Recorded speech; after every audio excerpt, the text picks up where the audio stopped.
Vanoggend in die ateljee saam met my is Dr. Antoinette van Skalkwyk. Nou sy is 'n navorser daar verbonde daar by Onderste Poort en sy is bietjie hier om ons meer te vertel van knopvelsiekte in vee. Hoe raak dit jou en wat is dit?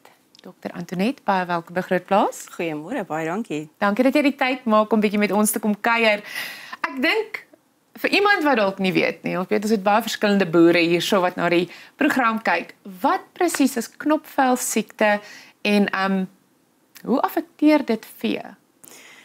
Baie dankie. Ja, knopvelsiekte is 'n virale siekte. Dit word veroorsaak deur 'n pokvirus, bekend as knopvelsiekte virus. So dit val in die pokke familie, dieselfde as M-pokke en smallpox wat ons ken van jare terug. Hy tas nie mense aan nie. Ja, anders as M-pokke en smallpox wat reeds genoem is. Tas nie mense aan nie, maar hy sal wel jou beeste aantas en wild. Springbokke, rooibokke en kameelperde is veral bekend om die siekte te kry. So wat is die simptome van die siekte? Meestal begin hy maar soos enige ander siekte met 'n koors. Die koors is so gewoonlik van 10 dae lank, sal dit aanhou so 41 grade wat die dier siek is. En dan is daar ook menigte slijmproduksie. So uit die mond uit, uit die neus uit, uit die oog uit, waar daar vloeistowwe kom. Maar die bekendste en die mees belangrikste simptome is die pokke. So dit is knoppe wat op die vel... Ek net vra. Daar kom die naam vandaan, knopvelsiekte. Die boere het gesê wat hulle sê. Hulle het geweet. So die pokke of die knoppe is die belangrikste simptome. Hulle is gewoonlik so enigiets van 'n halwe sentimeter tot 5 cm groot en hulle kan reg oor die liggaam voorkom, meestal op die nek, op die kop, maar oral. Hulle kom ook in die slukdarm voor en in die lugweë. So wat gebeur is die dier het vreeslike pyn. En dit maak dat hulle gewoonlik nie wil loop nie, hulle wil nie melk produseer nie, hulle wil nie eet nie, want daar's letsels in die mond ook. Ongemaklik. Presies, so dit kan lyk soos back and claw seer, as dit nie reg oor die liggaam voorkom nie, want soos ek sê, daar's letsels in die mond. Dit maak dat die dier nie gewoonlik wil eet of wil drink of wil loop of melk produseer nie. So dit is die groot simptome aan die siekte. Daar is ook, dit affekteer ook die steriliteit van die diere of die vatbaarheid van die koeie om geboorte te gee. Daar kan aborsies voorkom. Dit is nie noodwendig algemeen nie. Die siekte is ook nie gewoonlik dodelik nie. Maar ons sien baie kere wanneer die beeste in 'n swak kondisie was en hulle kry die siekte. Soos ek sê, viral, hy maak dan maar die beeste dood ongelukkig. Hoe algemeen kom dit voor? As mens weet, kom ons sê in 'n jaarsiklus. Daar's baie siektes waarvoor 'n boer moet uitkyk en jy moet bewus wees en jy moet weet as jy dit sien, kan dit dalk dit wees. As ons kyk na knopvelsiekte, hoe algemeen kom dit voor? So dit kom gewoonlik in die somermaande voor. En dit is ook hoekom ons sal vir jou sê ent asseblief voor die reenseisoen of voor die somer begin. Daarom het hulle altyd gedink dat hy is insek oorgedra, maar ons kom agter dat dit is nie net so eenvoudig soos insekte wat die virus versprei nie. Die virus bly nie baie lank in die bloed nie. So dit is basies 3 tot 10 dae wat hy in die bloed gaan wees. So insekte soos bosluise of muskiete of tot selfs muggies of bytsteekvliee wat die bees gaan byt en dan gaan ander bees gaan byt, kan natuurlik die siekte oordra. Maar ons kry ook direkte en indirekte kontak wat die siekte oordra. En dit is gewoonlik omdat die virus baie lank in die knoppe of in die skin nodules, soos hulle dit noem, voorkom. En daai goed kan afval. So wanneer hy afval en in die voer lê, kan ander beeste dit eet. Of as gevolg van die slijm wat geproduseer word, die virus bly vir baie lank daarin ook wel 14 dae omtrent. So wanneer dit in die watertrowwe is en ander beeste drink dit dan kan hulle ook so die virus opdoen. Iets wat ek nogal baie oor gewonder het in my lewe is, wat is die bepalende faktore wat veroorsaak dat 'n siekte by 'n dier voorkom, maar nie noodwendig na 'n mens? En jy's 'n navorser, so dit voel vir my hierdie is die regte tipe gesprek om so aan. Wat veroorsaak dit? Dis 'n baie moeilike vraag, want pokke kom in basies elke liewe dier voor op aarde. Ons het krokodilpokke, daar is skaap en bok, pokke, mense.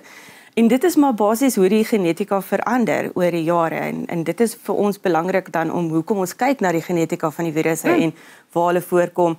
Is daar van die virusse wat met mekaar rekombineer of genetiese materiaal uitruil. Ja. Dit kan ook lei dat hulle dan dalk van spesie verander. Ja. En soos diere voorkom in die area. Ek bedoel, beeste was nie altyd in Suid-Afrika gewees nie. So ons het waarskynlik nooit altyd die virus gehad net tensy dit in die wild was. Maar ja, soos wat die beeste dan ingekom het die virus verander sodat hy in die beeste kan ingaan. Dis geweldig interessant. As ons kyk spesifiek na knopvelsiekte, hoekom is hierdie siekte van ekonomiese belang? Hoekom moet ons eintlik maar aandag gee op dit? So Suid-Afrika is endemies vir die siekte van 1944 af omtrent. Maar dit is soos ek sê, dit is 'n siekte wat aangemeld moet word. En dit word aangemeld aan die regering, die departement van landbou, maar ook aan die Wêreldorganisasie vir dieregesondheid. So dit kan 'n bepalende faktor hê op internasionale onderhandelings en handel. Want soos wat ander lande nie die siekte wil hê nie, die siekte het deesdae baie versprei. Eers het dit was voorheen net 'n Afrika siekte. Ja. Maar in die 1990s het hy basies in die Midde-Ooste ingegaan. Vroeg 2010, 14 rond het hy aan die Balkans, die lande ingegaan en van daar af in Rusland in. En toe in 2019 is hy basies in China en in Indië in op dieselfde tyd. So voor dit het lande basies gesê ons wil nie jou beeste hê as die siekte voorkom nie natuurlik. Dit is hoekom dit belangrik is om ook te toets daarvoor. So internasionale onderhandelinge is belangrik. Maar dan ook vir die boer is dit belangrik. Die siekte los letsels op die vel. Alhoewel die dier die siekte oorleef en na 'n maand of 2 genees van die siekte, is daai letsels wat oopgaan permanent op die vel. So die waarde van jou vel, van die dier se vel is nie hoog nie. Tydens die siekte is daar 'n afname in melkproduksie, soos ons reeds gesê het. Dit kan wees omdat die dier in pyn is en nie wil melk gee nie. Daar is ook 'n afname in die steriliteit of vatbaarheid van die koeie. Dit kan tydelik of permanent wees. So jy kan 'n koei verloor om dragtig te raak vir in volgende siklusse. Daar kan aborsies wees. So al hierdie is ekonomiese Dit dra by. goeders wat die boer moet aandink. As hy dink oor knopvelsiekte. Ons moet net gou gebreek vir advertensies, maar sê my net gou vinnig, wat is die Engelse woord vir knopvel? Lumpy skin disease. Sê dit weer? Lumpy skin disease. Dis hy. Bly net waar jy is. Ons kyk net gou na 'n paar handelsflitsse. FR Plus laat nie net rykdom groei nie, hulle beskerm dit ook met eksklusiewe beleggingsopsies wat volgens FR Plus se skatting tot 22% per jaar voor belasting of 12% na belasting kan bied, is finansiële groei binne jou bereik. Versterk jou toekoms, verseker jou nalatenskap. Besoek frplus.co.za.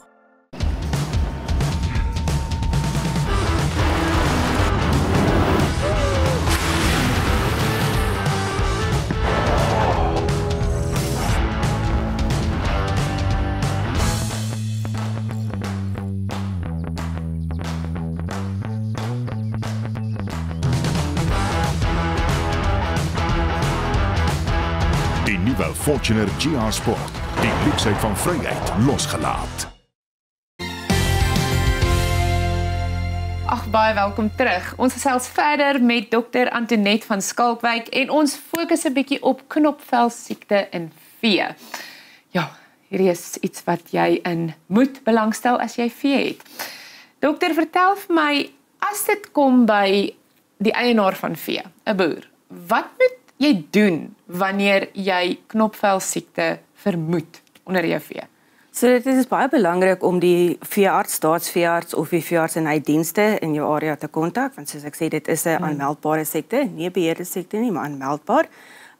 En sodat hulle ook kan kom help, want daar is niks wat gedoen kan word aan die siekte self nie. Dis viraal en soos ons almal weet met griep.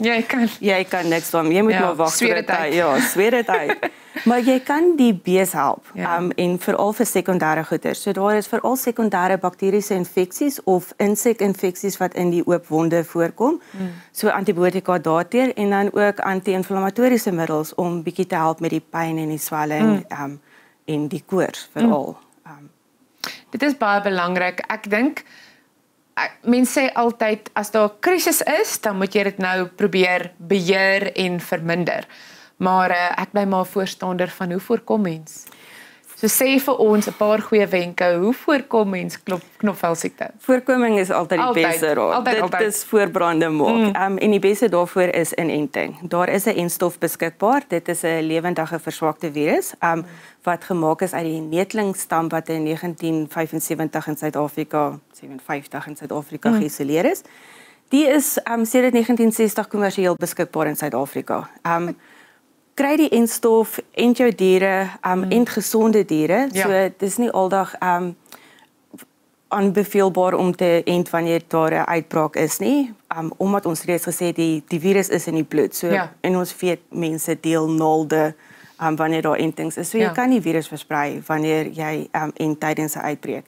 Ook jou diere is nie noodwendig in 'n goeie kondisie op daai stadium nie, want daar begin koors en sekondêre probleme al begin voorkom. So ent wanneer die diere gesond is, ent voor die somermaande begin, ent elke jaar. Ons weet nie hoe lank die entstof hou nie, ons vermoed dit is waarskynlik 'n jaar of 2, maar ent elke jaar. Kalwers kan na 6 maande begin geënt word, want hulle kry teenliggame van hulle ma af in die colostrum melk. So dit is heel normaal en aanvaarbaar, maar weer eens, ent moenie diere skei wanneer hulle siek is nie. En ons het al genoem insekte kan 'n rol speel. So voorkom maar insekte. Probeer skoon hou. Ja, wanneer jy hulle sien. Dit klink vir my so eenvoudig, maar ek weet in praktyk is dit baie moeilik. Baie maklik. Sê my gou-gou, hoe weet mens jou dier het koors? Ek vra die vraag, is dit iets wat mens toets, jy vermoed dit, kan mens voel? So dit is baie dieselfde as wanneer jou hond byvoorbeeld koors het. So hy sal begin vlak asemhaal, daai probeer om lug in te kry want hy wil die warmte uitkry. Maar jy kan ook die temperatuur meet. Ja, natuurlik. Ja, en dan met dieselfde simptome wat ons by ons sien, is jy kan sien die dier voel nie baie lekker nie. En dan gaan kyk jy die temperatuur. Ek wil graag vinnig ook gaan weet, hierdie is geweldig interessant en ek weet voortdurend word daar navorsing gedoen oor soveel sake wat ons as man op die straat nie eens weet nie. Wat se nuwe navorsing fokus julle op die oomblik? So Onderstepoort van die beginjare af was maar verantwoordelik vir navorsing, diagnostiek, enstofontwikkeling en opleiding. So vandag doen ons nog baie van dit, nie alles nie. So die diagnostiek word primêr by Onderstepoort gedoen. Ons sal toets vir die teenwoordigheid van die virus. En weer eens is belangrik as ons nou klaar gepraat het oor wanneer en hoe lank die virus voorkom. 'n Bloedsampel 2 weke later is nie noodwendig die beste sampel nie, want die virus is nie meer daar nie. Presies. Maar terwyl die knoppe of die nodules is 'n perfekte sampel om in te stuur want die virus is daar vir 'n maand. Lewendig, ja. So dit is 'n goeie sampel om in te stuur. Ons sal dan ook vir jou sê of die dier teenliggame het geproduseer het teen die virus of teen enting indien daar wel geënt is. Ons doen ook navorsing om die volgorde van die virusse te bepaal. Genetika is maar baie belangrik en vir ons is dit belangrik want ons wil kyk, werk ons enstowwe nog, werk ons diagnostiek nog, hoe verander die virus, is daar nuwe virusse wat ons moet bang maak of waarvoor 'n mens moet uitkyk. En dan, soos ek sê, ons produseer nie meer die enstof self nie. Dit word gedoen by Onderstepoort biologiese produkte. Maar ons werk nog aan die ontwikkeling van nuwe enstowwe. So ons probeer kyk om die huidige enstof te gebruik, te verbeter, te verander. Ek is seker dat dit nie eers 'n druppel in die emmer is van wat julle alles doen nie. En baie dankie vir sommer net die werk wat julle doen. Ons waardeer dit en dankie vir jou tyd vanoggend. Nee, dit was lekker om hier te wees. Dankie.